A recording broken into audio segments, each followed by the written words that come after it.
Welcome to all of you. I am B Prajapati, Ankit English classes. साथियों, previous session में मैंने maths part 4 के अंतर्गत कंपाउंड इंटरेस्ट से संबंधित कुछ ट्रिक्स आप लोगों के सामने रखा था और उनकी चर्चा भी की गई थी। साथ ही उन पर आधारित कुछ कन्फर्मेशन हेतु प्रश्नों को हल भी किया गया था। अब ऐसे तो विशेष बेसिक जानकारी हेतु आप लोग मैथ्स पार्ट 1 का जो वीडियो है वह अवश्य देखें। हाँ, सारी बेसिक जानकारियाँ उसमें चर्चित हैं। तो आए अब इस सेशन में कुछ नए ट्रिक्स आप लोगों के सामने प्रश्नों के माध्यम से रखने जा रहे हैं। उन्हें देखें और समझें वे क्या है। तो प्रश्न क्या है, पहले इसको आप लोग समझ लें। कोई धन 2 वर्षों में 5,200 रुपये तथा 4 वर्षों में 6,500 रुपये चक्रवृद्धि ब्याज की दर से हो जाता है, तो वह धन क्या है। तो पहले कोई धन क्या है इसको आप लोग समझ लें। कोई धन क्या है जो कि अननून है। कोई माने अननून है, मालूम नहीं है, लेकिन है क्या, यहाँ पी है। पी हमको मालूम करना है। चलिए जल्दी जल्दी आगे बढ़े। 2 वर्षों का मतलब क्या है, टी है, 2 इयर्स। और आगे बढ़े, ये 5,200 क्या हुआ, इसी धन का 2 वर्षों में क्या हो गया, मिश्र धन हो गया। Any doubt? Thank you very much. हाँ, इसी धन का, धन अननोन है लेकिन समय मालूम हो गया, तो 2 वर्ष के बाद यही धन 5200 रुपया हो गया, 5,200। चलिए ठीक है।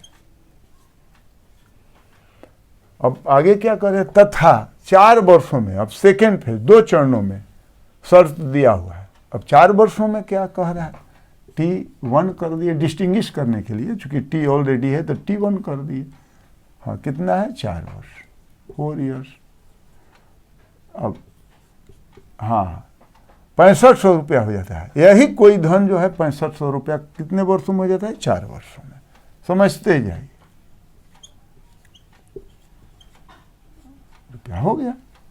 हाँ, प्रिंसिपल इसके लिए भी यही है। यही कोई धन जो है, जो फाइंड आउट करना है, यही। हाँ, प्रथम 2 वर्ष में कितना हो जाता है, 5200 रुपया। फिर आगे बढ़ करके, हाँ, समय परिवर्तन के मुताबिक जब वह 4 वर्ष के बाद क्या हो जाता है, 6,500 रुपया हो जाता है। यानी मिश्रधन वो 4 वर्षों में इसी मूलधन का 6500 रुपया हो जाता है। तो इसमें दर मालूम नहीं है, मूलधन भी मालूम नहीं। हाँ, दर किस प्रकार का है, किस्म, उसका टाइप मालूम है। चक्रवृद्धि ब्याज है, CI है, SI नहीं है। लेकिन 2% है, 4% है, यह दर मालूम है। तो इस हालत में जिसमें कि मूलधन मालूम नहीं हो, हाँ, और रेट ऑफ CI मालूम नहीं हो, तब क्या करते हैं कि उसका अनुपात पहले निकालें कि जो समय के मुताबिक जो समय आगे बढ़ा और अमाउंट में जो वृद्धि हुई और पहले जो थी उसमें कितना उसका अनुपात हो रहा है। वृद्धि का अनुपात क्या है, हम मिश्रधन के वृद्धि का अनुपात क्या है। माने वो मूलधन जब समय 2 से 4 हो गया तो किस अनुपात में बढ़ा, तो उसका अनुपात पहले ज्ञात कर लें। तो यहाँ पर यह देख लें कि यह समय का जो अंतर है वो समान है। ये 2 बरस है, या 2 बरस और आगे बढ़ा तो 4 हो गया। हाँ, अब 2 यहाँ 5 रहता तो समय का अंतर जो है वो समान नहीं रहता, नहीं ना रहता। अब 2 + 2 बराबर क्या होता है, 4 हो गया। तो यही 2 बरस जो है, 2 बरस और आगे बढ़ा तो 4 हो गया। यानी समय का जो अंतराल है वो समान है, अंतर समान है। अब 5 रहता तो 2 + 3 हो जाता, तो ये 2 था और उसका अंतर 2 से अधिक न हो गया, 3, तो समान नहीं हुआ, सिमिलर नहीं हुआ। तो वो भी इसी ट्रिक पर बनेगा, लेकिन उसमें कुछ कैलकुलेशन विशेष करना पड़ेगा, उसके बारे में भी बताएंगे। कोई कंफ्यूजन नहीं रहेगा आप लोगों के मन में। अब तो ये समझ गए कि अंतराल जो है, समय का जो अंतर होना चाहिए वो समान होना चाहिए, यानी 2 + 2 हो। यदि 2 + 3 रहता ट्रिक लगता है यही, लेकिन कुछ कैलकुलेशन बढ़ जाता है, उसके बारे में बताएंगे। अभी समान जो अंतर होगा समय का, उस पर आधारित हम प्रश्नों को आप लोगों को बताने जा रहे हैं। तो चलिए अब इसका ये तो जानते हैं ना कि पी जो होगा वो ऑलवेज अमाउंट से क्या होता है, कम होता है। क्यों कम होता है? देखिए ये अमाउंट हो गया, निसर्धन हो गया। निसर्धन बराबर क्या होता है? पी या प्लस सी आई। तो इसमें मूलधन और सूद दोनों जुड़ा होता है, दोनों जोड़ करके तब अमाउंट बनता है। इसलिए अमाउंट ऑलवेज पी से अधिक होता है ना। तो जब पी कम होगा तब क्या करेंगे? जो अनुपात बनाएंगे उसमें ऐसा अनुपात बनाएंगे कि जो राशि उस अनुपात के जरिए हमको प्राप्त हो वो कम हो। तो उसमें अंश जब हमारा कम रहेगा, हर अधिक रहेगा, तभी ना कम राशि प्राप्त होगी। अंश अधिक हो जाएगा, हर कम हो जाएगा, तब तो राशि अधिक हो जाएगी। तो वो क्या होता है? वो निसर्धन निकालने के लिए किया जाता है। हाँ, उसका अनुपात जो अधिक वाला होगा वो निसर्धन निकालने के लिए, और कम वाला मूलधन निकालने के लिए, क्योंकि मूलधन ऑलवेज कम होता है। आए प्रश्न के जरिए समझे। हाई 2 + 2 = 4 तो समझ गए ना। मान लीजिए ये पी है और यहाँ से इसको बढ़ाया 2 बरस, यहाँ ये 2 ईयर्स कर दिए, तो कितना हो गया? 5200 हो गया। और इसी को आगे और 2 वर्ष बढ़ा दिए तो क्या हो गया? यहाँ 6500 हो गया। ये 2 ईयर्स, समझ गए ना। समय अंतराल 2 + 2 बराबर पूरा अवधि यहाँ से कितना हो गया? 4 ईयर्स। अब समझ गए आप लोग? कोई दिक्कत नहीं, कोई दिक्कत नहीं ना। तो समझ गए ना, समान अंतर 2 + 2, ठीक है। और 2 + 3 रहता, ट्रिक लगता है यही, लेकिन कैलकुलेशन बढ़ जाता है। अभी समान समय का जो अंतर होता है उस पर बता रहे हैं। तो चलिए अब इसका हम दर नहीं मालूम है तो इसका अनुपात मालूम कर लेते हैं। हाँ, आप लोग कहिएगा ना कि अनुपात क्यों मालूम करेंगे? तो दर मालूम नहीं है तो अनुपात से मालूम होना चाहिए किस अनुपात में बढ़ रहा है हमारा निसर्धन और मूलधन। तो आए देखें, तो मूलधन तो दिया ही नहीं हुआ, निसर्धन का अनुपात हम निकाल लेते हैं कि आखिर 2 बरस के बाद में वो कितना वृद्धि हुआ, किस अनुपात में बढ़ रहा है, तो उससे मालूम हो जाएगा हमारा मूलधन। तो चलिए, फर्स्ट फेज का है, ये कम है राशि, और अधिक फेज वाला अधिक है, सेकेंड फेज वाला सॉरी। तो इसका अनुपात निकाल लिए, हो गया। तो 4 × 52 और 13 × 5 4:5 हो गया। मालूम हो गया आपका। अब जो कम राशि है फर्स्ट फेज वाला, इससे हम निकाल लेते हैं कि किस अनुपात में ही बढ़ करके निसर्धन उतना हुआ है, तो इससे हमको मूलधन मालूम हो जाएगा। तो यहाँ पर मालूम कर लेते हैं। देखिए, तो अनुपात मालूम हो गया, तो 5200 और गुणा क्या होगा, वो कटा देते हैं। तो देखिए कटाइए, 5 एक मर्द में हो गया, 5 का 0, 5 का 20, फिर एक 0 हो गया। अब गुणा कर लीजिए, आ गया उत्तर आपका 0 हो गया, 6 का 16 हो गया, 4 हो गया ना। 4160 रुपया प्रिंसिपल था, बन गया ना। ये तो समझाना था तब ना, इतना T1 लिखे 1 लिखे, लिखने की कोई ज़रूरत नहीं है, सब मौखिक आप लोग कर लेंगे। ये तो समझाना था। कुछ कमज़ोर हाँ साथी भी हैं जिनको कि माने जानकारी कम है, वो लोग भी ऐसे हम थोड़ा सा चर्चा कर दिए कि वो लोग भी पकड़ लेंगे। हाँ देखिए, सबों को लेकर के साथ में चलना है। जो तेज है वो तो तेज है ही है, वो तो देखते देखते मौखिक सब हल कर लेगा, हल करने लायक है भी। लेकिन जो नीचे हैं उनको भी तो ऊपर उठाना है ना, तब ना हम सफल होंगे। ठीक है, तो इसको आप लोग हाँ स्क्रीनशॉट ले लें या नोट डाउन कर लें। एक और प्रश्न इसी पर आधारित हम बताने जा रहे हैं। चलिए इसको हटा देते हैं।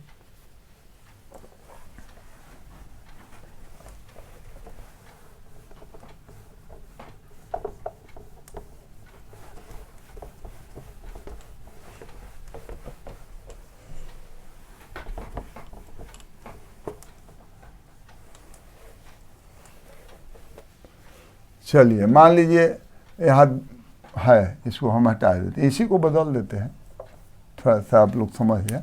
यहाँ मान लीजिए 3 वर्ष कर दिए समय, और राशि यहाँ बदल दी।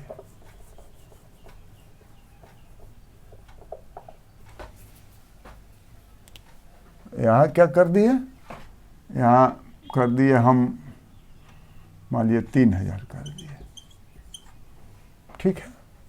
और यहाँ क्या कर दिए, 4000 कर दिए, और समय भी बदल दिए, 6 वर्ष कर दिए। चलिए अब हो गया। अब इसको देख लें, कोई धन 3 वर्षों में 3000 रुपया तथा 6 वर्षों में 4000 रुपया हो जाती है। इसको 4500 कर दीजिए,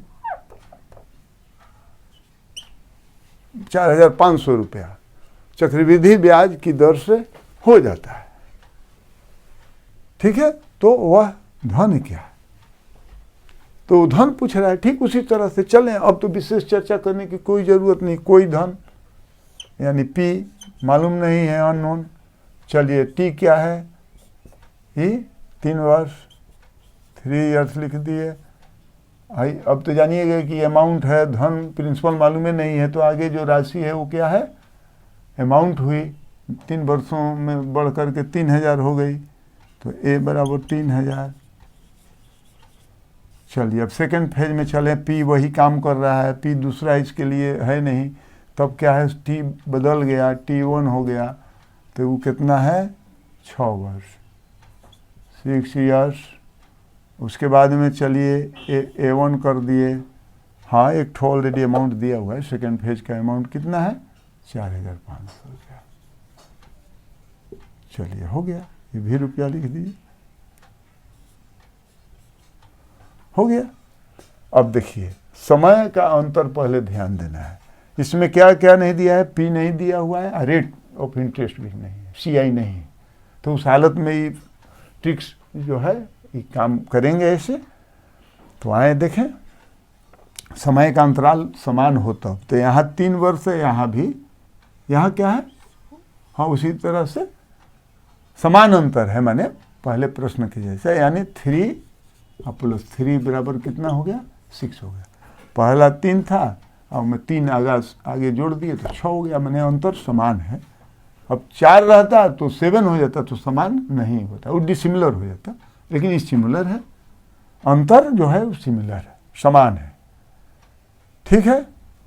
तो अब ऐसे हल करने के लिए आप लोग जानिए रहे हैं, तुरंत अब इसका अनुपात बना दें, चूंकि रेट मालूम नहीं है।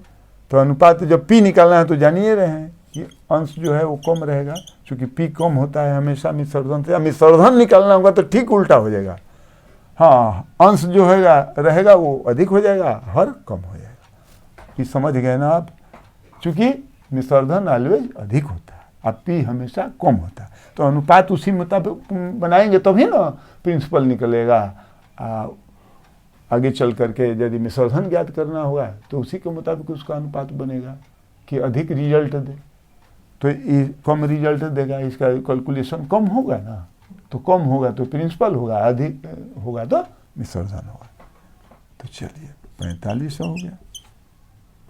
अब कटा दें इसको, 15 दूनी 30, 15 3 45 हो गया, 2:3 आ गया। अब मालूम हो गया ना आपका, हो गया। तो देखिए फर्स्ट पेज का अमाउंट कम है, इसको ले लिए, क्योंकि मूलधन निकालना है। अब मिश्रधन निकालना रहता तो इस अमाउंट को लेते हैं, अधिक वाला, क्योंकि मिश्रधन अधिक होता है, ये पहले ही बता दिया है कि मूलधन ऑलवेज मिश्रधन से कम होता है, इसलिए कम अमाउंट और कम अनुपात भी होना चाहिए दोनों। तो फर्स्ट फेज का अमाउंट कम होगा, सेकेंड फेज का अधिक होगा, इसलिए फर्स्ट फेज का अमाउंट ले लिए। अनुपात कम बना ही है, चूँकि अंश कम है, हर जो है ज़्यादा है, तो अनुपात कम हो ही गया उसका। तो 2/3 अब कटा दिए, 1000 हुआ, बराबर क्या हो गया, आ गया आप लोगों का 2000, पी बराबर 2000 रुपया। साथियों देखे ना, मिनटों का काम सेकेंडों में हल हो गया। ये तो समझाना था इतना, तब तो थोड़ा विशेष चर्चा करते हैं। सब कुछ लिखने की ज़रूरत नहीं है, T1 या P1 या वो तो मने मन सब कर लेना है, केवल अनुपात बना लीजिए 3000/4500, अब बस जो अनुपात आया उसमें कम राशि जो फर्स्ट फेज का अमाउंट है उसमें उसको गुणा कर दीजिए या कैलकुलेट कर दीजिए। विसर्धन निकालना है तो अनुपात अधिक बनाइए, यानी जो सेकेंड फेज का अधिक राशि वाला जो रकम होगा वो अंश होगा, और कम राशि वाला यानी फर्स्ट फेज वाला वो हर बन जाएगा। हाँ, तो उसका अनुपात बढ़ जाएगा, तो बढ़ जाएगा तो अब 2/3 है तो विसर्धन निकालना होगा तो 3/2 हो जाएगा, नहीं हो जाएगा, कर जाएगा। तो वो सब बताएंगे आगे। चलिए, ज़्यादा दिमाग आगे खर्च करने की ज़रूरत नहीं है, तो इसमें तो कोई डाउट नहीं है। इस समान अंतर अब तो बताइए दिए, समय का जो समान अंतर है 3 + 3, तो यहाँ 3 था, यहाँ 3 + 3 = 6 हो गया। ठीक है, चलिए तो आज बस इतना ही। और विशेष जो समय में अंतर समान नहीं होगा या विसर्धन निकालने के लिए, तो प्रिंसिपल निकालने के लिए बताए। इसी ट्रिक पर कोई नया ट्रिक उसमें नहीं लगेगा, केवल कैलकुलेशन में थोड़ा अंतर होगा। और यदि समय का अंतर समान न हो उसको भी अगले मैथ्स पार्ट 6 के अंतर्गत विधिवत चर्चा की जाएगी। तो बस आज इतना ही। हाँ, एक बात अवश्य मैं आप लोगों से अनुरोध करूँगा कि यदि चर्चा अच्छी लगी तो साथियों लाइक और सब्सक्राइब करना आप लोग न भूलें। हाँ, ताकि हमको भी आप लोग थोड़ा इनकरेज करिएगा, तभी तो आगे नए से नए ट्रिक्स आप लोगों के सामने पेश करेंगे, उनकी चर्चा भी की जाएगी और संबंधित प्रश्नों को भी हल कराया जाए। ठीक है, तो once again welcome to all of you, good bye.